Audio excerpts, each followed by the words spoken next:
नमस्कार दोस्तों, टीम आयाम के यूट्यूब चैनल पर आपका स्वागत है। दल बदल कानून हम पढ़ेंगे। सभी आप इससे परिचित है। अभी जो राजस्थान में घटनाक्रम चल रहा है उससे सभी आप अवगत है। तो इस राजनीतिक ड्रामे के बीच अपन दल बदल कानून को पढ़ेंगे। आप रोज अखबार में देख रहे हो, इसके बारे में बात चल रही है। विधायक अनबन में है, सचिन पायलट और उनके कुछ समर्थक 18-19 विधायक अलग बाड़ेबंदी में है। अशोक जी गहलोत के गुट में कुछ लोग अलग हैं। तो इस प्रकार से एक राजनीतिक ड्रामा राजस्थान में चल रहा है। और राजनीति में एक कहावत बड़ी मशहूर है कि राजनीति जब समझ नहीं आती तभी मानो कि आपको राजनीति समझ आ रही है। राजनीति की कहावत है। पॉलिटिक्स इतनी जल्दी से समझ नहीं आ पाती लोगों की, तो पूरा घटनाक्रम चल रहा है। लेकिन हम इसी बीच दल बदल कानून को समझने का प्रयास करेंगे। किस तरह से दल बदल कानून के तहत विधायकों की विधायकी जाती है और कौन से ग्राउंड बनते हैं जिन पर उनकी विधायकी बच जाती है। पूरा घटनाक्रम आप पिछले 5-6 सालों से लगातार अलग अलग राज्यों में देख रहे हो और राजस्थान में तो पिछले 5-7 दिन से यही स्थितियां बनी हुई है। तो इन सब पर अपन बात करेंगे आज दल बदल कानून के बारे में। हम जो नॉर्मल आपकी जागरूकता के लिए चीजें उन पर भी बात करेंगे और एग्जाम में सवाल किस एंगल से आ सकते हैं उस पर भी अपन बात करने का प्रयास करेंगे कि हमारे एग्जाम में सवाल इधर से कैसे डायरेक्ट सवाल पूछे जा सकते हैं उन पर करेंगे। और प्रैक्टिकल नॉलेज जो आपको राजस्थान की राजनीति के संबंध में या किसी दूसरे राज्य की राजनीति के संबंध में पता होना चाहिए, किस तरीके से क्या घटनाक्रम है, अगला कदम क्या होना चाहिए, किस तरीके का पॉलिटिकल ड्रामा चल रहा है, उसका क्या सॉल्यूशन है, क्या उसके परिणाम होंगे, ये सब बातें अपन एक उदाहरणों के साथ भी पढ़ते जाएंगे। तो अपन आज के लेक्चर में बात कर रहे हैं दल बदल कानून। तो शुरुआत से बात करते हैं, थोड़ा अपन ऐतिहासिक बातों पर जाते हैं। शुरुआत समझते हैं कि आपने एक नाम सुना होगा, आयाराम गयाराम। एक कहावत बड़ी हंसी मजाक के टाइप में होती है कि आयाराम गयाराम। तो जनरली हम क्रिकेट के मैच में देखते हैं कि जब लगातार एक के बाद एक विकेट जाते रहते हैं, एक जना गया 5 मिनट बाद वापस आउट होकर के आ गया, तो जब वहीं हम आयाराम गयाराम वाली कहावत का प्रयोग करते हैं। लेकिन राजनीति में यह आयाराम गयाराम वाली कहावत कहाँ से निकली, तो उसके पीछे एक कहानी है। 1967 में क्या हुआ, 1967 में हरियाणा में विधानसभा चुनाव, हरियाणा में विधानसभा चुनाव के बाद 1967 में कांग्रेस के एक एमएलए थे, उनका नाम था गयालाल। उनका नाम था गयालाल। तो क्या हुआ, ये एमएलए साहब एक दिन में 3 बार पार्टी बदल लिए। पहली बार कांग्रेस में थे तो कांग्रेस से दूसरी पार्टी में गए, वापस थोड़ी देर बाद वापस कांग्रेस में आए और शाम होते होते वापस विपक्षी पार्टी में चले गए। तो ये एक इन्होंने खेल रचा। तो पॉलिटिक्स में एक हंसी मजाक के तौर पर कहा गया कि ये तो क्या हो गया, ये आया राम गया राम हो। कांग्रेस के एमएलए थे साहब गयाराम जी, और गयाराम जी पहले तो कांग्रेस से चुने गए, फिर उनको कोई लाभ लालच दिया गया। पहले ये कानून नहीं था, उस समय पार्टियां लोग चेंज कर लेते थे। तो उस समय गयाराम जी क्या हुए, सामने वाली पार्टी में चले गए। दोपहर तक उनको जो उनके नेता थे वापस पुराने कांग्रेस वाले, वो उनको वापस लेकर के आए। शाम होते होते वापस विपक्षी दल में चले गए। तो ये आयाराम गयाराम वाली कहावत जो राजनीति में चली वो इधर से चली। तो इससे सबक लेते हुए, ऐसी घटनाओं से सबक लेते हुए कि हमारे जो एमएलए होते हैं, एमपी होते हैं, ये पैसों के लालच में, पद के लालच में बिक ना जाए, अपनी पार्टी का साथ नहीं छोड़े, इसलिए दल बदल कानून लाया गया। और इसे इन जनरल में अगर आपकी हमारी लाइफ से जोड़कर देखें तो हम जिसको वोट देते हैं, हमने एमएलए या एमपी के चुनाव में जिस व्यक्ति को वोट दिया, तो आपके वोट देने के बहुत सारे आधार होते हैं। या तो आप केवल उस व्यक्ति की निष्ठा पर देखते हैं कि व्यक्ति अच्छा है, मुझे इसकी पार्टी से कोई लेना देना नहीं है, ठीक है। कुछ लोग वोट इस आधार पर देते हैं कि वो उसकी पार्टी से मतलब रखते हैं, उसकी व्यक्ति निष्ठा से उनको मतलब नहीं होता, वो विचारधारा पर वोट देते हैं। तो भारतीय लोकतंत्र में पार्टी सिस्टम है, यहाँ व्यक्ति निष्ठा का सिस्टम कम है। और भारतीय राजनीति में विचारिक यानी पार्टी की नीति पर चलने वाला लोकतंत्र भारत में हम विद्यमान करके रखते हैं। फॉर एग्जाम्पल, एमएलए का चुनाव आपके यहाँ होता है तो आपके जो कैंडिडेट खड़े होते हैं वो भारतीय जनता पार्टी से होते हैं, कांग्रेस से होते हैं, बहुजन समाज पार्टी से होते हैं, आम आदमी पार्टी से होते हैं, बाकी और पार्टियां सीपीआईएम से होते हैं। तो आप जनरली उनका क्या देखते हैं, आप एक पार्टी को वोट देते हैं। फॉर एग्जाम्पल आपने कांग्रेस को वोट दिया और आपने कांग्रेस का एमएलए बनाया। अब अगर वो एमएलए 6 महीने बाद अपनी पार्टी छोड़ करके दूसरी पार्टी में शामिल हो जाए, तो इसमें आपके वोट का मजाक बना कि नहीं बना। अगर सामने वाली पार्टी को ही जिताना होता तो आप उसी समय अपना वोट जो भाजपा का कैंडिडेट था उसको दे देते, लेकिन वो आपने जिस पर विश्वास किया, आपने जिस एमएलए पर विश्वास दिखाया, वो तो आपके साथ 6 महीने बाद, साल भर बाद धोखा कर रहा है। वो आपकी विचारधारा के साथ नहीं रह रहा। इसे कम करने के लिए, ऐसी हरकतों को खत्म करने के लिए दल बदल कानून बनाया गया, ताकि जनता के साथ मजाक ना हो, जनता के साथ 6 महीने, 1 साल, 1.5 साल बाद कोई धोखा ना हो। उन्होंने जिस विचारधारा पर विश्वास जताया, उनका वो व्यक्ति, उनका वो विधायक, उनका वो एमपी उस विचारधारा वाली पार्टी के साथ, जिस पार्टी से उसने चुनाव लड़ा, उस पार्टी के साथ बना रहे, उसके साथ धोखा नहीं करे, उसे नहीं छोड़े। और यदि वो ऐसा करता है तो उसकी विधायकी या उसकी एमपी गिरी खत्म कर दी जाए, वहां पर दोबारा चुनाव करवाया जाए। इसी बात के लिए दल बदल कानून लाया गया। तो सबसे पहले अपन क्या देखते हैं, कहने का मतलब दल बदल कानून क्या करता है, ये हमारे चुने हुए जनप्रतिनिधि एमएलए और एमपी, इनको अपना दल बदलने से रोकता है। चुनाव के बाद, जीतने के बाद इनको अपनी पार्टी बदलने से, पार्टी को छोड़ने से रोकता है। कौन सा कानून? दल बदल कानून। तो अभी जो राजस्थान में ड्रामा हुआ है, इसको भी अपन लिंक करेंगे, पर सबसे पहले अपन अपने काम की चीजें देखते हैं। एग्जाम में क्या बात आएगी, तो वो चीजें अपन पहले शुरू करते हैं। साथ में मैं आपको प्रैक्टिकल देख के साथ में बताता जाऊंगा। सबसे पहले अपन देखते हैं ये कानून लाया कब गया। मैंने कहानी आपको गयाराम की बताई, गयाराम वाली कहानी भूल जाइए। अब अपन इस दल बदल कानून ये कब से आया और इसका क्या नाम है, कौन सा संविधान संशोधन है, वो सारी चीजें जो आपके एग्जाम में पूछी जाएगी उन पर बात कर लेते हैं। दल बदल कानून ये 52वें संविधान संशोधन से आया। 52वें संविधान संशोधन 1985। रट्टा मार के याद रखेंगे, 52वां संविधान संशोधन 1985 सीधा सीधा पूछ लिया जाता। हर चौथे पांचवें एग्जाम में आपसे सीधा सीधा संविधान संशोधन, सामने उसको युग्म बना दिए जाते हैं। कौन सा संविधान संशोधन किस मुद्दे से, किस इश्यू से, किस प्रावधान से जुड़ा हुआ है, तो सीधा सीधा होगा। और अभी चर्चा में है तो पुलिस का काम होगा। तो 52वां संविधान संशोधन 1985 में क्या किया गया, संविधान में 10वीं अनुसूची में दल बदल कानून का प्रावधान किया गया। संविधान की कौन सी अनुसूची, ये भी सीधा सीधा पूछ लिया जाए। कौन सी अनुसूची? 10वीं अनुसूची में 52वां संविधान संशोधन मतलब 1985। 1985 में दल बदल कानून लागू किया। सीधा सीधा सवाल इधर से बन जाएगा, 52वें संविधान संशोधन के द्वारा 1985 में दल बदल कानून लागू किया गया। संविधान में किस अनुसूची में इसको डाला गया? इसको 10वीं अनुसूची में। तो आपसे पूछ लेगा दल बदल कानून का संबंध किस अनुसूची से है। अनुसूचियों के भी मिलान करने वाले सवाल आते हैं। पहली अनुसूची सामने लिखेगा, दूसरी अनुसूची सामने कुछ लिखेगा, इसी प्रकार से 4 अनुसूचियां देकर उनके सामने लिखा होगा और सवाल बनेगा निम्नलिखित में से कौन सी युग्म असुमेलित है, कौन सा सुमेलित है। इस प्रकार से करके तो 10वीं अनुसूची दल बदल कानून से संबंधित है। याद रहेगा 10वीं अनुसूची, अच्छी तरीके से आप इसको याद कर लेंगे। तो 52वें संविधान संशोधन 1985 में 52वां संविधान संशोधन किया संविधान में, और 10वीं अनुसूची में ये वाला प्रावधान जोड़ा गया, दल बदल कानून। इसका अंग्रेजी का नाम आपको और याद कर लेना है, एंटी डिफेक्शन लॉ। यहां लिख रहा हूं, anti defection law. Anti defection ये क्या प्रावधान करता है? ये पूरा अनुच्छेद जो आपका पूरा कानून है, ये दल बदल कानून, इसको अंग्रेजी में एंटी डिफेक्शन लॉ कहते हैं। ये क्या बात करता है?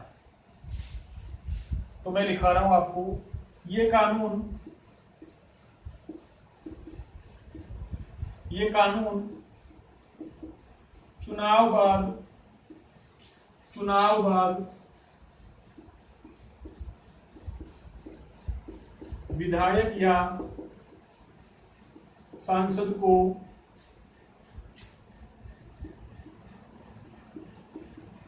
अपनी पार्टी की सदस्यता छोड़ने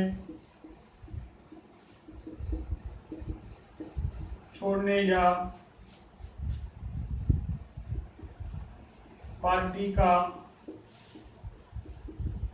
विरोध करने या पार्टी के खिलाफ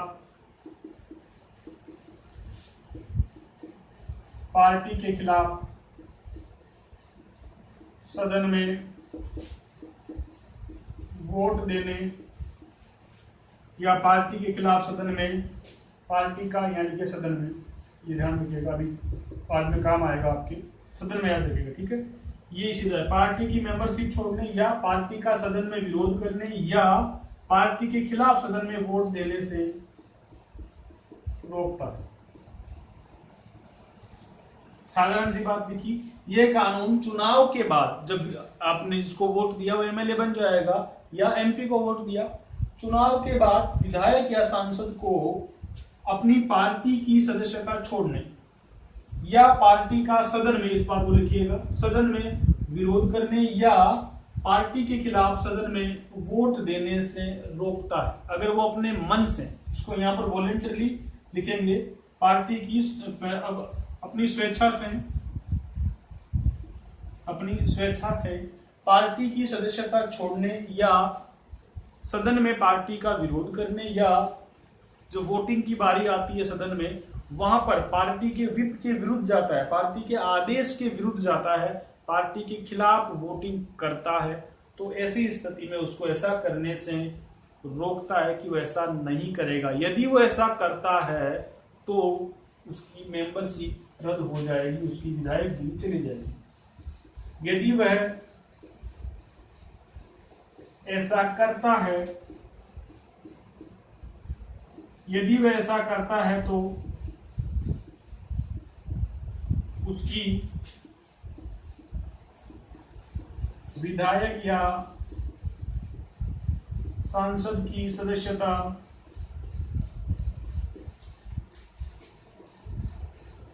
समाप्त कर दी जाएगी। मैं आपको साधारण भाषा में लिखा रहा हूं। मेरा प्रयास रहता है कि आपको मैं पहली बार जब आप पढ़ रहे हो तो लेमन लैंग्वेज में लिखाया जाए, साधारण भाषा में लिखाया जाए ताकि समझ आए। किताबी भाषा में लिखाने से बचता हूं, वो तो किताबों में समझने के बाद वैसे ही मिल जानी है। तो उसकी विधायकी या मेंबरशिप की यानी उसकी सदस्यता समाप्त कर दी जाएगी। अब बात को समझिए, वापस हम प्रैक्टिकल लेते हैं।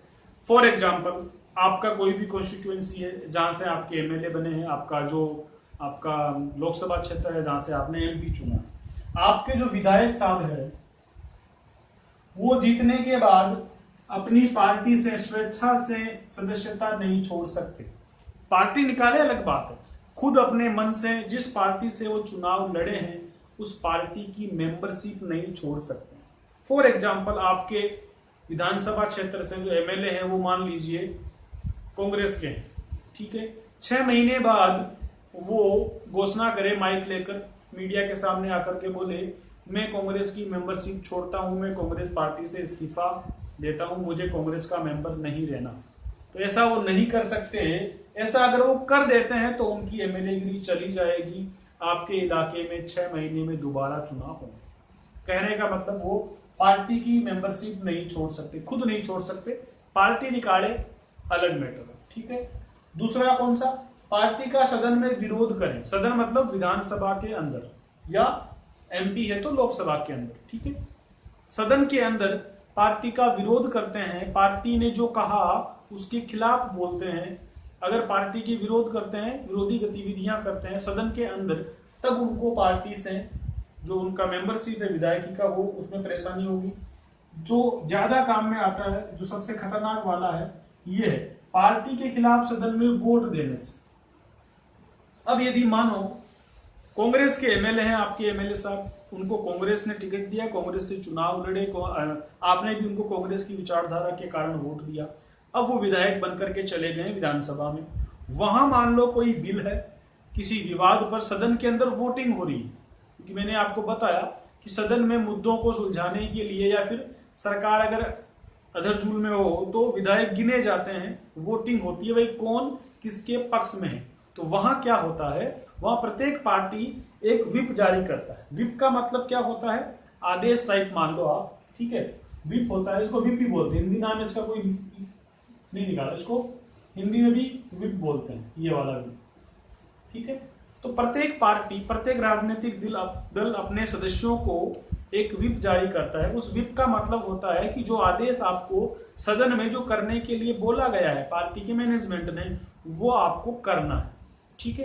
प्रत्येक पार्टी का एक सचेतक होता है, वो व्हिप जारी करता है। तो प्रत्येक पार्टी के सिद्धांत होते हैं, उनकी विचारधारा होती है, उसके अनुसार वो सदन में डिसीजन लेते हैं। अब अगर जो आपने जिस एमएलए को चुनकर भेजा है वो उस पार्टी के आदेश के खिलाफ जाकर के सदन में जिसको वोट करना था, मतलब तो अपनी पार्टी के लिए वोट ना करे या अपनी पार्टी के खिलाफ वोट कर दे, दोनों ही बात है, तो अपनी पार्टी के खिलाफ सदन में वो वोट करता है, तो ऐसा करने से ये कानून उसे रोकता है। अगर वो ऐसा करता है तो उसकी मेंबरशिप जो है वो समाप्त कर दी जाएगी। अब आप कहोगे समाप्त कौन करेगा, तो ये समाप्त करने का काम करेगा उस सदन का स्पीकर।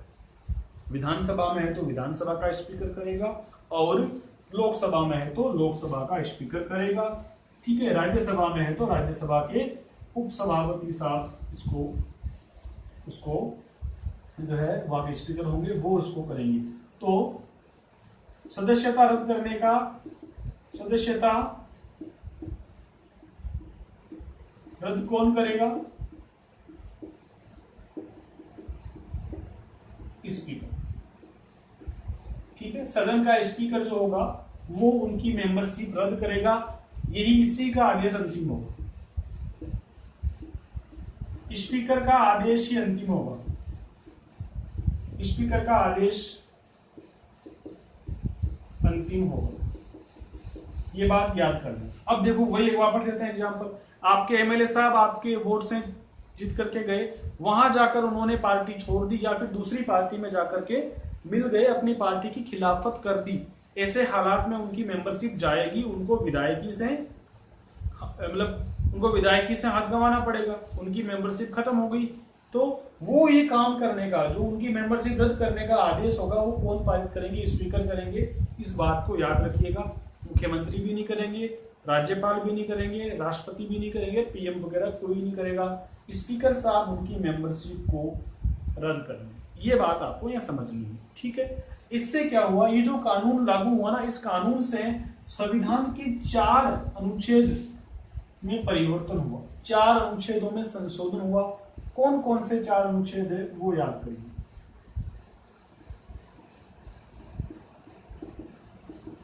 इस संशोधन के द्वारा, जो आपका 52वां संविधान संशोधन हुआ ना, उसके द्वारा, इस संशोधन के द्वारा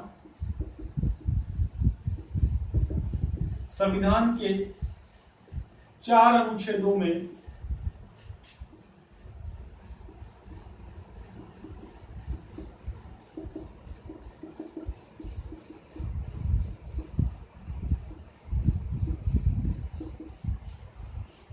चार कौन कौन से अनुच्छेद होंगे, अनुच्छेद 100, 101, अनुच्छेद 190, अनुच्छेद 191, ये 4 अनुच्छेद है जिनमें परिवर्तन हुआ। अनुच्छेद 100, 101, अनुच्छेद 190 और 191, इन 4 अनुच्छेदों में परिवर्तन हुआ। ये अनुच्छेद किससे संबंधित है, ये लोकसभा, राज्यसभा और मतलब संसद के मेंबर, और यहाँ पर राज्य विधानसभाओं के, राज्य विधायिका के जो मेंबर है, उनकी सदस्यता में निर्योग्यता, मतलब निर्भरता और योग्यता, उनसे संबंधित अनुच्छेद है, उनमें ऐसा परिवर्तन हुआ। तो ये हल्का सा आप याद रखेंगे, आप कभी एमसीक्यू में सवाल ऐसा बन करके आ सकता है। छोटी सी बात है, कई बार इतना डीप जाकर भी पूछ लेगा। तो ये बात, इस तरह से हमने दलबदल कानून के बारे में यहां तक ये बात करी। अब उनकी मेंबरशिप इस तरीके से रद्द हो जाएगी। तो फॉर एग्जाम्पल हमें आप अपने विधायक जो भी है उनका एग्जाम्पल लेकर के समझ सकते हैं। यदि वो अपनी पार्टी से इस्तीफा देते हैं, पार्टी के खिलाफ सदन में वोट करते हैं, तो उनकी विधायकी चली जाएगी। ठीक है, ये तो हुआ पार्टी के विधायक से। ठीक है, अब अगर निर्दलीय विधायक है तो क्या होगा?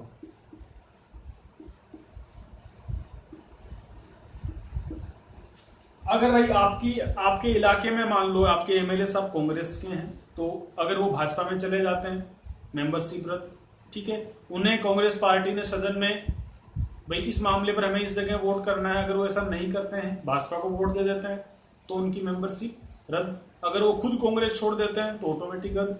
अब मानो अगर आपके एमएलए साहब निर्दलीय है, वो किसी दल के नहीं है, वो निर्दलीय एमएलए बने हैं, ऐसी स्थिति में भी वो अगर किसी पार्टी को, अब यहाँ पार्टी छोड़ने वाली बात तो है नहीं, अकेले ही है तो पार्टी छोड़ने वाली बात नहीं है। अब क्या है, या तो वो किसी दूसरी पार्टी में मिल जाए।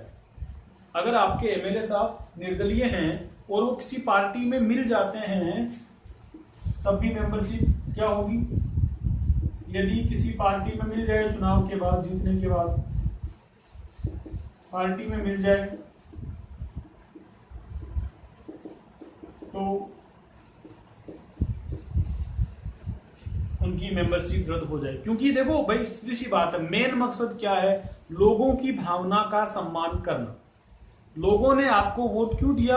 लोगों ने, अगर किसी पार्टी में मिलना था आगे जाकर के, लोग पहले उस पार्टी के कैंडिडेट को वोट दे देते। भाई अगर आपका एमएलए भाजपा में जाकर के मिल रहा है चुनाव जीतने के बाद, अगर आपको पहले पता होता तो क्या आप उसे वोट देते? नहीं देते ना, क्योंकि उस विचारधारा का कैंडिडेट तो ऑलरेडी आपके सामने खड़ा था। अगर भाजपा में ही मिलना होता तो आप जिस पार्टी का ऑलरेडी कैंडिडेट था उसको दे देते। तो ये जनता के साथ मजाक ना हो, जनता के साथ धोखा ना हो चुनावों के बाद, इसे बचाने के लिए मूल उद्देश्य दल बदल कानून का है। तो वही बात हमने निर्दलीय एमएलए साहब के साथ देखी कि अगर वो चुनाव जीतने के बाद किसी पार्टी में मिल जाते हैं, तब भी उनकी मेंबरशिप चली जाएगी। ठीक है, वोट चाहे किसे दे, वोट देने की उनकी स्वतंत्रता है। उनके अगर वो किसी दूसरी पार्टी में नहीं जा सकते, इस बात का याद रखिएगा। 5 साल में निर्दलीय एमएलए किसी पार्टी में शामिल नहीं हो सकता। अगर वो होता है तो उसकी एमएलए गिरी खत्म होगी और उसके इलाके में वापस 6 महीने में चुनाव होंगे। एक होता है नामित सदस्य। भाई 3 प्रकार के मेंबर होंगे ना, निर्वाचित, जो किसी पार्टी से निर्वाचित है वो पार्टी निर्वाचित हो गया। दूसरा निर्दलीय, जो किसी दल का नहीं, अपने दम पर खड़ा हुआ है। तीसरे मेंबर मनोनीत भी होते हैं। नामित को आप क्या कहोगे? नामित का अगला नाम होता है, दूसरा नाम क्या होता है? मनोनीत होता है। तो जो मनोनीत मेंबर होते हैं उनका क्या होता है? उनको 6 महीने के भीतर, अगर वो 6 महीने के बाद कोई पार्टी ज्वाइन करता है, तब उसकी मेंबरशिप खत्म हो जाए। इसके बारे में क्या नियम है? यदि वह 6 महीने बाद कोई पार्टी ज्वाइन करता है, तो सदस्यता खत्म। अगर वो 6 महीने बाद कोई पार्टी ज्वाइन करता है, कौन? नाम निर्देशित मनोनीत सदस्य। ये हमारे वो राजस्थान में तो है नहीं, तो राजस्थान में आप इसको टेंशन ना ले। अगर आप मान लो राज्यसभा में ऐसा हो, राज्यसभा में हम पता है कि 12 मेंबर मनोनीत होते हैं। अब मान लो सचिन तेंदुलकर को एक बार, पिछली बार मनोनीत किया गया था, तो अगर सचिन तेंदुलकर 6 महीने बाद अगर किसी कांग्रेस या भाजपा की मेंबरशिप 6 महीने बाद ले लेते, तब उनकी मेंबरशिप खत्म मानी जाती। इसमें कितना है? 6 महीने बाद वो मेंबरशिप लेते हैं, तब उनकी मेंबरशिप खत्म मानी जाएगी। लेकिन आपको राजस्थान वगैरह राज्यों में इस तरह के उदाहरण कभी देखने को नहीं मिलेंगे, क्योंकि यहाँ पर मनोनीत सदस्यों का प्रावधान नहीं मिलता, नहीं काम में आता है। तो हमको केवल पार्टी वाले और निर्दलीयों के संबंध में ये बात, तो ये हमने देखा कि कब कब इनकी मेंबरशिप चली जाती है। सिंपल सी बात है, जब वो पार्टी की मेंबरशिप छोड़ते हैं, जब जिस पार्टी से वो चुनाव लड़े उस पार्टी की सदस्यता छोड़ दी, या सदन में अपनी पार्टी के खिलाफ वोट दे दिया। जब फ्लोर टेस्ट होता है या कोई वोटिंग का मैटर आता है, जब संख्या गिनाने की बात आती है और वो वहां से उसमें शामिल नहीं होते हैं, संख्या में खुद को शामिल नहीं करते हैं, तब वो जो है उनकी मेंबरशिप चली जाती है। अब है अपवाद, कब नहीं जाती। ये तो क्या हो गई? ये मैंने जो आपको एग्जाम्पल दिए, ये एग्जाम्पल तो वो है जब उनकी मेंबरशिप चली जाती है। अब आ रहे हैं अपवाद, कब उनकी मेंबरशिप नहीं जाती, इस पर बात करते हैं। अपवाद समझने अपने को, अपवाद समझने। अपवाद क्या कहते हैं? अपवाद कहते हैं कि कब उनकी मेंबरशिप नहीं जाएगी।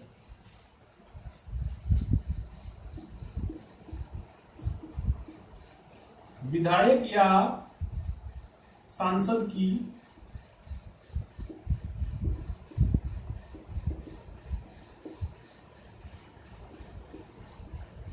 विधायक या सांसद की सदस्यता रद्द नहीं होगी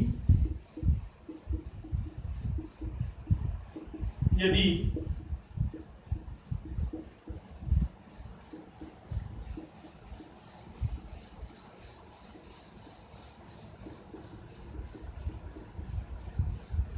वह सदन का स्पीकर चुना जाता है। यदि वह सदन का स्पीकर चुना जाता है, यदि वह सदन का स्पीकर चुना जाता है, ठीक है। क्योंकि देखो स्पीकर जो होता है ना, वो किसी पार्टी का नहीं होता। जैसे राजस्थान विधानसभा के स्पीकर कौन है? माननीय CP Joshi ji. CP Joshi ji MLA भी है, अपने विधानसभा क्षेत्र से उन्होंने कांग्रेस के टिकट पर चुनाव लड़ा, एमएलए बने। एमएलए बनने के बाद उनको विधानसभा का स्पीकर, विधानसभा का अध्यक्ष बना दिया गया, ठीक है। तो विधानसभा का जो स्पीकर होता है उसे किसी पार्टी का नहीं माना जाता। इसका मतलब उन्होंने पार्टी छोड़ दी नहीं, ऐसा मत समझिए इसको। ये एक अपवाद के तौर पर लिया है। वो अब कांग्रेस के मेंबर नहीं है, वो क्या है? राजस्थान विधानसभा के स्पीकर है। तो कुल मिलाकर बात तो वही है ना, आप कहोगे कि उन्होंने पार्टी तो छोड़ दी तो उनकी मेंबरशिप रद्द होनी चाहिए। लेकिन यहाँ एक अपवाद, एक प्रावधान बनाया गया है कि उस सदन का जो स्पीकर होगा उसे इसमें नहीं गिना जाए। तो एक केस कैसा आ गया? पहली कंडीशन ये आ गई कि अगर वह मेंबर, वह विधायक अगर स्पीकर चुन लिया जाता है तब उसको, उसकी मेंबरशिप रद्द नहीं मानी जाएगी, क्योंकि वो स्पीकर बन गया है, तो उस पर कोई दिक्कत नहीं है। दूसरा उदाहरण क्या है? दूसरा उदाहरण क्या है? यदि किसी पार्टी के 2/3 सदस्य, यदि किसी पार्टी के 2/3 सदस्य टूट करके किसी दूसरे दल में मर्ज हो जाए, शामिल हो जाए, तब उनकी मेंबरशिप रद्द नहीं होगी। क्या लिखेंगे? यदि किसी पार्टी के 2/3 सदस्य, पार्टी के 2/3 एमएलए या 2/3 सदस्य, ठीक है, मतलब कि एमएलए या सांसद, यदि किसी पार्टी के 2/3 सदस्य एक साथ अलग होकर किसी अन्य दल में शामिल हो जाए,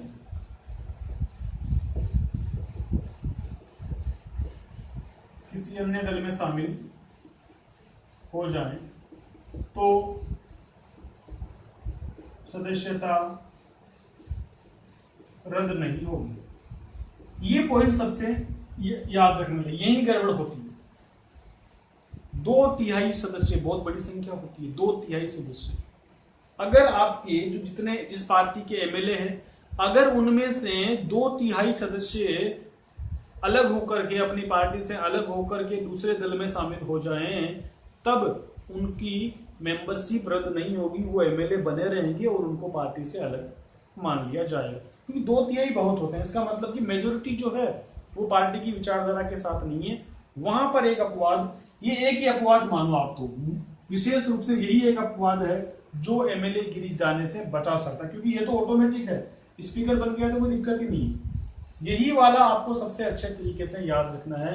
केवल एक प्रावधान है जो एमएलए की बचा सकता है, यदि वो अपनी पार्टी के 2/3 सदस्यों के साथ में उनका पार्टी का साथ छोड़े, दूसरे दल में, सामने वाले विरोधी दल में जाकर के मिल जाए। ऐसी कोई स्थिति बने तब हम कह सकते हैं कि उस पर एंटी डिफेक्शन लॉ, दल बदल कानून का प्रहार नहीं होगा। ठीक है, अब इसको अपन एग्जांपल लेते हैं। अभी कुछ महीने पहले बीएसपी के 6 एमएलए थे, बीएसपी के 6 एमएलए कांग्रेस में शामिल हो गए। एग्जाम्पल हम क्या करेंगे इसमें, दूसरा जो लिखा था उसका एग्जाम्पल क्या लिखेंगे, बसपा के 6 एमएलए, बसपा के 6 एमएलए का कांग्रेस में विलय, बसपा के 6 एमएलए का कांग्रेस में विलय। अब देखो कितने थे, 6 थे, 6 के 6 किसमें चले गए, कांग्रेस में। और वो अपवाद वाली शर्त कितनी थी, वो 2/3 या उससे ज्यादा। भाई सिंपल सा ना, 2/3 या 2/3 से ज्यादा। लेकिन यहाँ देखो, यहाँ तो 6 के 6 पूरे जा रहे हैं, तो यहाँ तो 100% विलय हो रहा है ना, तो ये अलाउड है। ऐसी स्थिति में ये 6 एमएलए ये एमएलए गिरी से हाथ नहीं धोए, इनका क्या हो गया, कांग्रेस में विलय हुआ, कांग्रेस के अंदर चले गए। इन पे एंटी डिफेक्शन लॉ लागू नहीं होगा, इन पर एंटी डिफेक्शन लॉ लागू नहीं होगा, क्योंकि जो 2/3 की शर्त थी उस शर्त से भी ज्यादा ये, क्योंकि पूरे 6 हैं और 6 के 6 चले गए तो कोई दिक्कत नहीं है। ये एक अपवाद है, और ये अपवाद जो है ना, ये छोटे दलों पर भारी पड़ने लगा है। जो जिनकी ज्यादा सीटें नहीं आती, जिनके 4, 5, 6, 7 एमएलए बन करके आते हैं, और वो एमएलए क्या करते हैं, चुनाव के बाद जिस दल की सरकार होती है जनरली उसके साथ अपना गुजारा करने के लिए जो भी लोभ लालच उनको मिले, वो उस दल के साथ पूरे के पूरे चले जाते हैं। अब बसपा का 2 बार हो चुका है बसपा के साथ।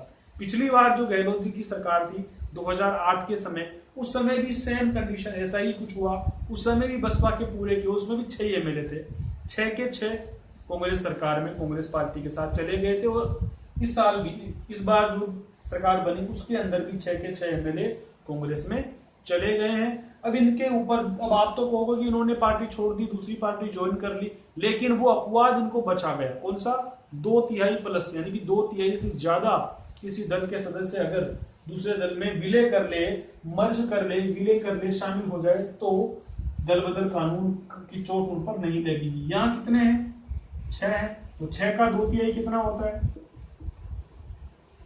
कम से कम 4। ये तो 6 के 6 जा रहे हैं, तो इन पर दल बदल कानून का चोट नहीं लगेगा, इनकी मेंबरशिप रद्द नहीं होगी। होगी क्या, नहीं हुई, एमएलए बने हुए हैं, ये आप देख ही रहे हो। ये एग्जाम्पल हुआ। अब क्या हुआ, अभी जो वर्तमान में चल रहा है, अब हमारे कुछ क्या है, कई बार ग्रामीण इलाके में लोग है ना इसको समझ नहीं पाते और अपनी सिंपल गणित लगाने लग जाते हैं। और व्हाट्सएप फेसबुक आप देखिए, है ना, कितना ज्ञान मिलता है व्हाट्सएप यूनिवर्सिटी से। तो कुछ लोगों को ऐसा लगता है कि जो कहानी बनी राजस्थान में उसको अपन अब समझते हैं। ये मैंने इतना बताया, थोड़ा और देख लेते हैं। ये दूसरा वाला प्रावधान है ना, दूसरा वाला प्रावधान जो हम जोड़ा, पहले अपन उस पर बात करते हैं किताबी वाली बात पर, एग्जाम में जो सवाल आएंगे। दूसरा वाला जो प्रावधान है 2/3 वाला, इसे कब जोड़ा गया, इसे 91वें संविधान संशोधन, आगे लिखेंगे जो मैंने लिखा है दूसरा वाला अपवाद, उसमें आगे तीर बना के लिखेंगे। ये प्रावधान 91वें संविधान संशोधन, ये प्रावधान 91वें संविधान संशोधन 2003 में जोड़ा गया। ये प्रावधान 91वें संविधान संशोधन 2003 में जोड़ा गया। कौन सा, 2/3 मेंबर अगर एक साथ दूसरी पार्टी में मर्ज कर जाएं तब। इससे पहले क्या कहानी थी, ये तो 2003 में जोड़ा गया और अपना कानून लगा 1985 में। इसके बीच में एक ऐसा प्रावधान क्या था, इसके बीच में जो प्रावधान था वो 1/3 का था, और उसकी भाषा क्या थी कि अगर पार्टी के 1/3 मेंबर टूट करके अलग हो जाए, पार्टी के अंदर फूट पड़ जाए, उस स्थिति में उन 1/3 की मेंबरशिप नहीं जाएगी। उस समय उनकी जो उनकी मेंबरशिप है वो रद्द नहीं होगी, वो मेंबर बने रहेंगे। ये प्रावधान 2003 के पहले था, 91वें संविधान संशोधन के दौरान। अब जो पुराने राजनीतिज्ञ है ना, या जिन पे दिमाग कच्चा है, वो इस गेम को समझ नहीं पाते। वो अभी वाली जो कंडीशन अभी जो हो रहा है, अभी राजस्थान में पहले दावा किया जा रहा था सचिन पायलट कैंप की तरफ से कि उनके पास 30 के आसपास एमएलए हैं। उनके पास कितने हैं, 30 के आसपास एमएलए हैं। तो वो 1/3 वाला नियम यहां लगाने की कोशिश कर रहे थे। उन लोगों को, पुराने एमएलए जो थे, उनको लगा कि 1/3 अपन अगर अलग कर लेते हैं, वो 30 तो बता रहे, 30-32 एक दो और जुगाड़ में थे, तो उनको लग रहा था कि हम कांग्रेस के 101 जो बने हुए थे उनमें से ये करके 1/3 करके इसको इस संख्या तक पहुंचने का प्रयास करेंगे और पार्टी टूट जाएगी। लेकिन ऐसा रूल अब है नहीं। 2003 में ही वो संशोधन हो गया था इस वाले 1/3 वाले नियम को, जो कहता है कि 1/3 मेंबर अगर पार्टी टूटने के कारण अपने दल से अलग हो जाते हैं तो उनकी मेंबरशिप नहीं जाती। लेकिन ये नियम जो है उसको 2003 में हटा लिया गया था। उसकी जगह कौन सा लेकर के आए? 2/3 वाला नियम लेकर के आए। तो अब कभी अगर 1/3 वाली बात आए उसको मत मानना, 1/3 मेंबर से कुछ नहीं होने वाला। अगर 1/3 अपनी पार्टी की खिलाफत करते हैं, पार्टी के खिलाफ वोट देते हैं, तो निश्चित रूप से उनकी एमएलए गिरी जाने वाली है। ये बात इतनी सी यहाँ पर हुई। एक चीज और देख लीजिए जो अपन इस पर चर्चा बाद में करेंगे, जो आप राजस्थान में हो रहा है उस पर। पहले और अपन एक रूल लिख लेते हैं इस पर। सदस्यता के संबंध में, सदस्यता के संबंध में अंतिम निर्णयकर्ता, अंतिम व एकमात्र निर्णयकर्ता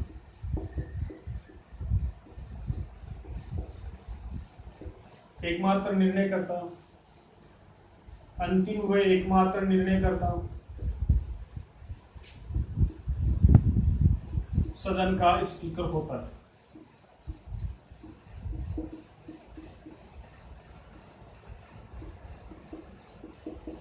हालांकि देखो प्रावधान तो ऐसे ही कहते हैं कि इस पर जो डिसीजन लेने का काम करेगा, उनकी मेंबरशिप को हटाने का, वो सदन का स्पीकर करेगा। लेकिन हालांकि सुप्रीम कोर्ट ने, एससी ने, सुप्रीम कोर्ट ने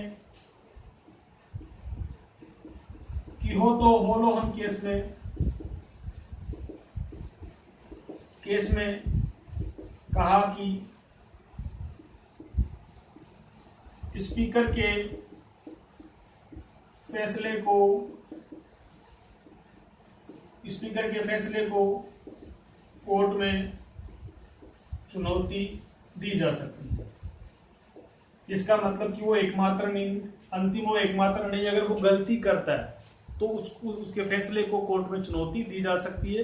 क्योंकि ये जो नियम था ना, ये न्यायपालिका की स्वतंत्रता, उसकी न्यायपालिका की शक्ति का उल्लंघन कर रहा था, न्यायपालिका में जाने की शक्ति का उल्लंघन कर रहा था। इसलिए कोर्ट ने कहा कि नहीं, अगर जो हमारे स्पीकर साहब है, अगर वो डिसीजन दे देते हैं और उनको लगे, जिनका डिस्क्वालिफिकेशन हुआ है, जिन एमएलए की गई है, उनको लगे कि उनका जो स्पीकर का निर्णय है वो ठीक नहीं है, वो अपनी किसी पर्सनल विद्वेष के कारण आया है, ठीक है, उन्होंने अपना विवेक का इस्तेमाल नहीं किया है, कानून का सही उन्होंने इस्तेमाल नहीं किया है, जानबूझकर उनको यहाँ पर दंडित करने का काम किया गया है, तो वो उन आधारों पर जो है कोर्ट में जा सकते हैं। इस केस में सुप्रीम कोर्ट ने ऐसा कह दिया था। कुल मिलाकर आप यूं समझिए कि ये जो है ना, अंतिम निर्णयकर्ता का मतलब है कि इनके अलावा दूसरा नॉर्मल कोई भी यहाँ पर डिसीजन नहीं करेगा। यहाँ पर समय निश्चित नहीं है, स्पीकर कितने दिनों में ये डिसीजन लेगा इसका भी समय निश्चित नहीं है। ऐसा नहीं कि उनका जो आदेश आया है, जो उनको बात मालूम पड़ी, उसके 6 महीने के भीतर या 2 महीने के भीतर या 3 महीने के भीतर, ऐसा कोई समय सीमा नहीं। निर्णय करने, आगे लिखिए इसमें, निर्णय करने हेतु स्पीकर के पास कोई समय सीमा नहीं है। निर्णय करने के लिए स्पीकर के पास कोई समय सीमा नहीं है। और ये जो कोर्ट जाने वाली बात है ना, ये भी स्पीकर के डिसीजन से पहले नहीं हो सकती। आपको स्पीकर के डिसीजन का इंतजार करना पड़ेगा। स्पीकर क्या डिसीजन देता है उसके बाद ही आप कोर्ट में जा सकते हैं। अब आते हैं, ये इतनी सी बात कंप्लीट होगी। ये किताबी बातें हैं, ये एग्जाम में आने वाली बातें हैं, आपसे पूछा जा सकता, ठीक है। 91वां संविधान संशोधन याद रखिएगा, ये क्या करता है, 2/3 मेंबर्स को अपवाद की श्रेणी में रखता है। अगर एक साथ 2/3 मेंबर चले गए तो उनकी मेंबरशिप रद्द नहीं होगी, उनको उससे माफी मिल जाएगी। और भी बहुत सारे प्रावधान है, वो डायरेक्टली इससे जुड़े हुए नहीं है। वो आपके जो 15% होती है ना मंत्रियों की संख्या, उसको भी उसमें रखना होता है। हाँ, एक चीज और याद रखिएगा कि इसमें 91 में लिखाई गई है, यदि कोई एमएलए या एमपी दल बदल कानून के तहत हटाया जाता है तो उसे दोबारा मंत्री नहीं बनाया जाएगा।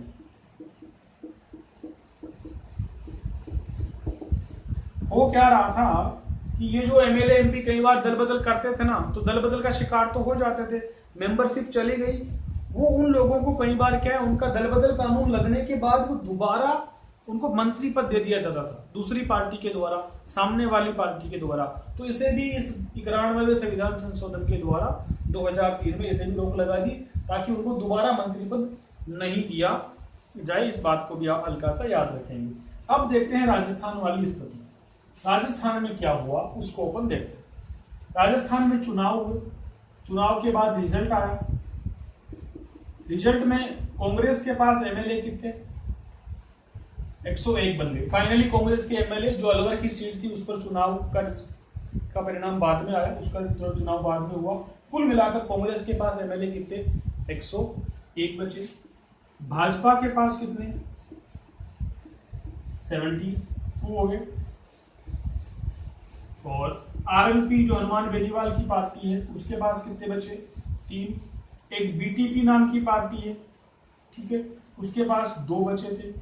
सीपीआईएम के कुछ थे, बाकी कुछ अन्य थे। ऐसा करके पूरा आंकड़ा बना। नीचे वालों को आप याद ना रखें तब भी चलेगा, हमको इस आंकड़े को मोटे मोटे तौर पर देखना है। 101 ये किसके हैं, कांग्रेस के। सीपीआईएम के कितने आए थे, आई थिंक 2 थे, 2 या 3 थे शायद सीपीआईएम के। 2 या 3 एमएलए हैं, 2 या 3 मुझे याद नहीं है, 2 या 3 है। और बाकी निर्दलीय थे, ये शायद 13 होंगे। ये पूरा अपन गणित लगा लेते हैं। 2 और 1 3, 3 3 6 6 2, 2 1 3, 3 3 6 6 2 8, 8 और 2 10। ये मेरे से भी गलती हो रही है। फिर 6 बसपा के भी थे, बीएसपी के भी 6 थे, पर वो बाद में कहाँ चले गए, उधर चले गए। उनको अपन 101 प्लस 6 करेंगे जो बीएसपी के थे। ये जो बीएसपी वाले, इसको आप छोड़ो, इस लाइन को यहाँ रखो। अपन 2 मोटे मोटे तौर पर इन पर देखते हैं, ठीक है। पूरी संख्या मेरे को भी नहीं पता, जो छोटी छोटी पार्टियां, एक इनका आरएलडी का भी था, नेशनल लोकदल का था, तो वो सारे इस तरह के थे।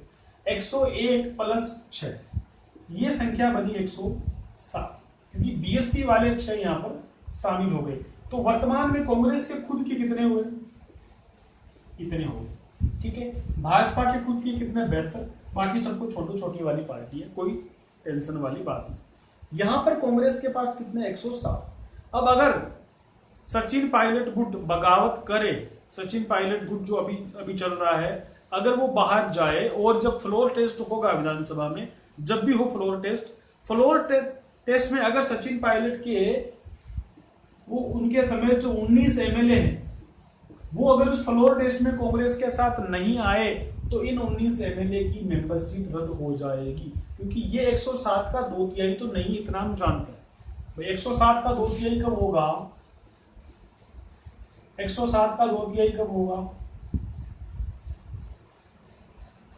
कुछ करके 35 दूनी 70 के आसपास, 70-75 एमएलए बनते हैं, तब 2/3 बनता है। यहां तो 19 ही है। अगर 19 एमएलए जब भी 5 दिन 6 दिन बाद 15 दिन बाद जब भी विधानसभा में फ्लोर टेस्ट की नौबत आएगी, और वहां पर यदि ये एमएलए कांग्रेस का पालन नहीं करते हैं, कांग्रेस के पक्ष में वोट नहीं करते हैं, तो निश्चित रूप से इन एमएलए साहब को, 19 एमएलए साहब को, पायलट साहब इसके अंदर शामिल है, इनको अपनी एमएलए गिरी से हाथ धोना पड़ेगा। साफ और सीधी बात ये है।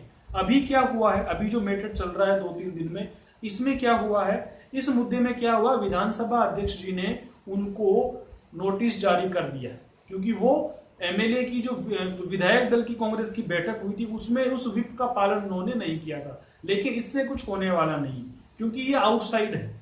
ये उसमें क्या लिखा हुआ था, उसमें कारण क्या था, या तो वो कांग्रेस की मेंबरशिप छोड़े, जो 19 में से किसी ने कांग्रेस की मेंबरशिप अभी अपनी इच्छा से नहीं छोड़ी है। हालांकि 2 एमएलए को निकाला गया है, भंवरलाल शर्मा और विश्वेंद्र सिंह जी को निकाला गया है, लेकिन उन्होंने अपने मन से नहीं छोड़ी, तो उन्होंने अपने पार्ट पे गलती नहीं की। दूसरा, सदन के अंदर उन्होंने विरोध नहीं किया, ठीक है, उन्होंने सदन के अंदर पार्टी के खिलाफ वोट नहीं दिया। तो अभी जो स्पीकर साहब का जो आदेश गया है, उसमें कोई ज्यादा दम नहीं है, वो फेल होने वाला, उस पर कुछ नहीं होना। लेकिन यदि 10 दिन बाद 10 दिन बाद अगर कांग्रेस का फ्लोर टेस्ट होता है, सदन के अंदर फ्लोर टेस्ट होता है, वहां सदन के अंदर ये अगर 19 एमएलए नहीं पहुंचते हैं या पहुंचते हैं और कांग्रेस के खिलाफ वोटिंग करते हैं, तब इनकी मेंबरशिप जाने के रास्ते तैयार हो जाएंगे, इनकी विदाई की जाएगी और 6 महीने बाद चुनाव होंगे।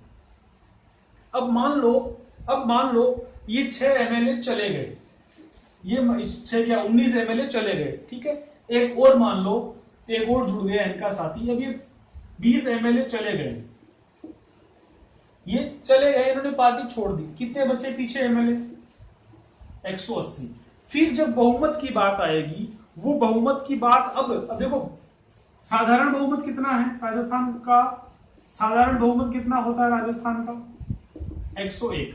साधारण मतलब 200 के 200 एमएलए उपस्थित रहे, 200 एमएलए एक्टिव रहे, तब राजस्थान का बहुमत कितना है? 101। लेकिन यदि मान लो ये 19 एमएलए, मैं इनको 20 मान रहा हूं, एक और जोड़ रहा हूं इसमें ताकि अपनी गणना आसान रहे, यदि ये 20 एमएलए इधर से चले जाते हैं, मेंबरशिप उनकी खत्म हो जाती है, या फिर मान लो वो इस्तीफा दे देते हैं, ठीक है, तब कितने बचे? 180। तो 180 मेंबरशिप की संख्या कम हो गई, अब बहुमत कितना बनेगा? अब 2 का भाग दो इसके अंदर, 90 + 1, क्योंकि बहुमत के लिए आपको क्या चाहिए? बहुमत होता है आधे से एक ज्यादा। अभी देखो इधर 101 होता है साधारण तरीके से, तो 200 की कुल संख्या है हमारे पास, 200 का आधा + 1 मतलब 100 + 1 राजस्थान की विधानसभा का बहुमत का आंकड़ा होता है। यदि 20 एमएलए टूट जाए राजस्थान की विधानसभा से, चले जाए यहां से, तब संख्या कितनी बचती है? 180। और 180 का बहुमत कितना होगा? इसका आधा + 1 मतलब कि 90 + 1। तो क्या इससे 20 निकालने के बाद भी क्या कांग्रेस के पास 90 + 1 बचता है? 160 में से 20 निकालें अपन, फिर भी कांग्रेस के पास कितना बचा है? 87 बचा। मतलब कि कांग्रेस अगर ये 20 एमएलए चले जाते हैं, तब किस में आएगी? अल्पमत में आएगी, 87। लेकिन अभी के हालात जो है ना, वो अशोक गहलोत जी की पकड़ में, क्योंकि जो निर्दलीय विधायक है, मैंने 13 निर्दलीय बताए थे, जो अन्य बताए थे, और सीपीआईएम के, बीटीपी के, वो विधायक गहलोत जी के साथ है। तो कुल मिलाकर ये जो आंकड़ा है ना गहलोत जी का, ये 100 के आसपास जा रहा है। इसलिए फिलहाल गहलोत की सरकार को कोई दिक्कत नहीं है। क्यों नहीं है? क्योंकि उनके पास अन्य विधायकों का समर्थन है।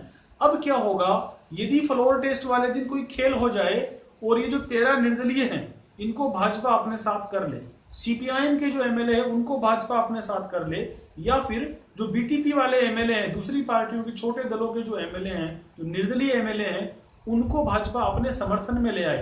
पार्टी ज्वाइन कराने की बात नहीं कर रहा, उनको अपने समर्थन में वोटिंग करवाए, भाजपा की सरकार के लिए समर्थन ले ले, तब कोई गेम हो सकता है। लेकिन उसकी संभावना अशोक गहलोत के रहते राजस्थान में बहुत ही मुश्किल मानी जा सकती है, क्योंकि इन 13 में से ऐसा माना जाता है कि 13 में से 8 निर्दलीय अशोक गहलोत जी के खास माने जाते हैं। वो इधर से इधर नहीं होने वाले, वो गहलोत सरकार के साथ रहने वाले।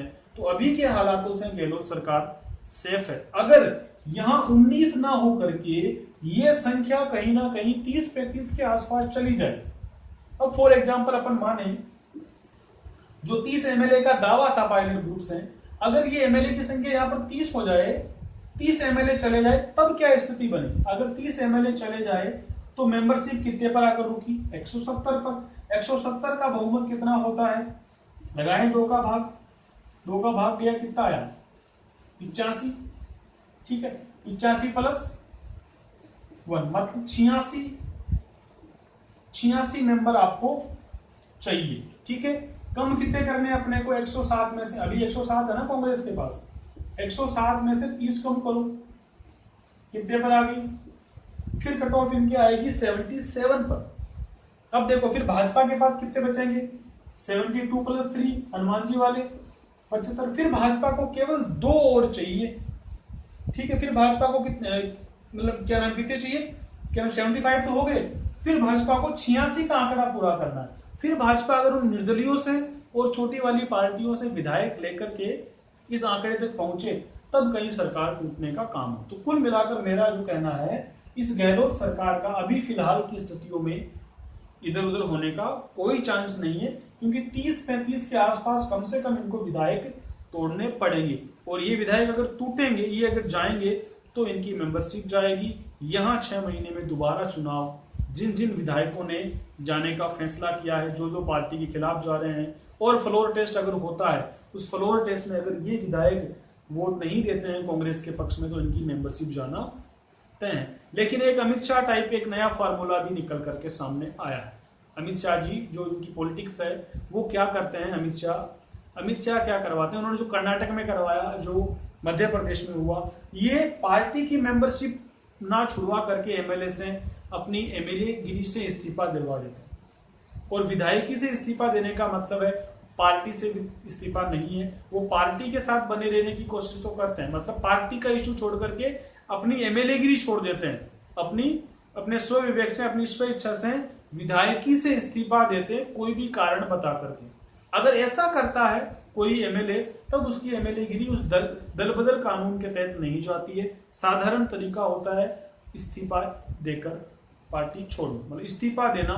एमएलए अगर इस्तीफा देता है, पार्टी से नहीं, एमएलए गिरी से इस्तीफा दे देता है, तब उस पर दल बदल कानून नहीं लगता है। तब उसको सिंपल, भाई एमएलए साहब की नहीं जची, उन्होंने इस्तीफा दे दिया। जो अभी एमपी में पिछले दिनों में हुआ, एमपी में ज्योतिरादित्य सिंधिया वाला मैटर चला, वहां पर जो उनके समर्थक विधायक थे, उन्होंने उन पर दल बदल कानून की तलवार नहीं लटकी। कारण क्या था, उन्होंने पार्टी वार्टी वाला मैटर नहीं किया, उन्होंने अपने पद से इस्तीफा दे दिया। उन्होंने बोला कि मैं एमएलए गिरी, मैं इस एमएलए की पोस्ट से इस्तीफा देता हूं। कुछ भी कारण बता दिया, घरेलू कारण थे, स्वास्थ्य के कारण थे, कुछ भी बता करके अपनी इच्छा से एमएलए से इस्तीफा दे दिया। अगर ऐसा करता है तब उस पर दल बदल कानून नहीं लगता, फिर वो दोबारा चुनाव भी लड़ सकता है और मंत्री भी बन सकता है। ये राजनीति का गेम होता है। तो नई जो पॉलिटिक्स है उसमें उसे, ये जो फॉर्मूला है, इसको चर्चित रूप से अमित शाह फॉर्मूला माना जाता है कि एमएलए से या एमपी से इस्तीफा दिलवा करके दोबारा टिकट दे करके उसको अपनी पार्टी से चुनाव लड़वा करके शामिल करना। ये एक थोड़ा सा राउंड हो जाता है, इसमें रिस्क होता है, दोबारा चुनाव हार भी सकता है, वो सारी स्थितियां इसमें होती है। लेकिन अगर एमएलए से इस्तीफा देता है तब उसकी मेंबरशिप नहीं जाती। इस बात को आप याद रखेंगे। तो ये हम राजस्थान की वर्तमान पॉलिटिक्स में देख रहे हैं। सरकार बहुत मुश्किल है जाना, क्योंकि कम से कम 30 के आसपास एमएलए तोड़े हैं ये लोग, 30 प्लस, मैं तो कहता हूँ 30 से भी ज्यादा इनको चाहिए। 30 प्लस एमएलए तोड़े, तब जाकर स्थिति बनेगी। 18, 19, 20, 22, 23 में ज्यादा नुकसान नहीं होने वाला। पायलट गुट अपना नुकसान ज्यादा करवा रहा है इस मामले में, उनके साथ कहीं ना कहीं गेम हो गया, मुझे ऐसा लगता है। पूरे एमएलए जितने उनको लग रहा था कि वो एमएलए कर पाएंगे, उतना उनसे हो नहीं पाया, और कुल मिलाकर एक पॉलिटिकल ड्रामा हुआ। ये लोकतंत्र के लिए मेरे हिसाब से अच्छी बात नहीं है। जिन नेताओं को उनके लोगों ने, उनके वोटर्स ने वोट देकर सदन में भेजा, उनको इस तरह से अपनी पार्टी के साथ, अपनी विचारधारा के साथ, अपने समर्थकों के साथ धोखा नहीं करना चाहिए। फिर भी पॉलिटिक्स है, यहाँ पर हमको जो समझ नहीं आता असल में वही पॉलिटिक्स होती है। तो जो भी है अपन उसमें क्या कर सकते हैं, अपना मकसद है कि एग्जाम के लिए सवाल बने, जो चर्चा में रहे, करंट अफेयर का बने, उसमें अपन याद करें। ये हमारी एक ऐसी सीरीज है जो करंट के मुद्दों में, जो मुद्दे चर्चा में होता है और वहां से एग्जाम में सवाल आने के चांस बढ़े, उन पर वीडियो बनाकर आपको समझाने का प्रयास किया जाए। तो इस तरह से हमने इस पे ये दल बदल कानून पर बात की। मेरी तरफ से पूरा प्रयास हुआ कि मैं आपको अच्छे से समझाऊं। फिर भी कोई संशय रहे तो आप कमेंट बॉक्स में मुझे लिख करके बताएं, मैं और उस पर बात करने का प्रयास करूंगा, आपको बताने का प्रयास करूंगा। इस लेक्चर में इतना ही करेंगे। आपको बहुत बहुत धन्यवाद। All the best.